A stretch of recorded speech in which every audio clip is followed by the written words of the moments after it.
Jillian Ward and Michael Sager stopped by the room of a cervical cancer patient while they were taping for My Ilonggo Girl at a hospital. According to Aubrey Carample's report on 24 na oras, Thursday, the patient's room was just opposite Jillian's standby area. Naalala ko sa inyo yung lola ko at yung panganay ko na kapatid. Kasi noong na-ospital yung lola ko, sila yung magkasama, so saludo ako sa inyo, Jillian told Lola Nympha Magno. The Sparkle star offered financial help and gave Lola Nympha fruits. She also peeled the oranges for the lady. Natutuwa talaga ako.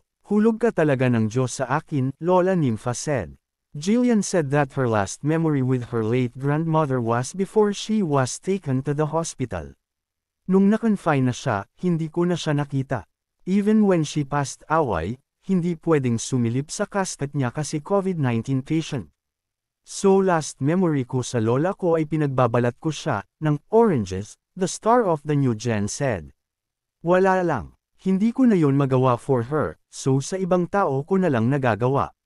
Michael also dropped by and said, Happy Valentine's po.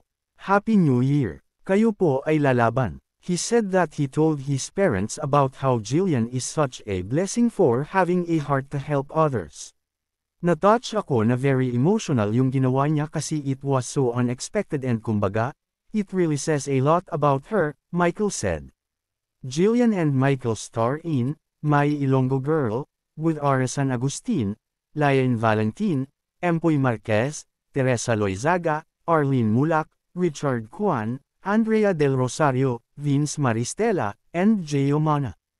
It airs at Mondays to Thursdays at 9:35 p.m. on GMA Prime after Mga Batang Riles.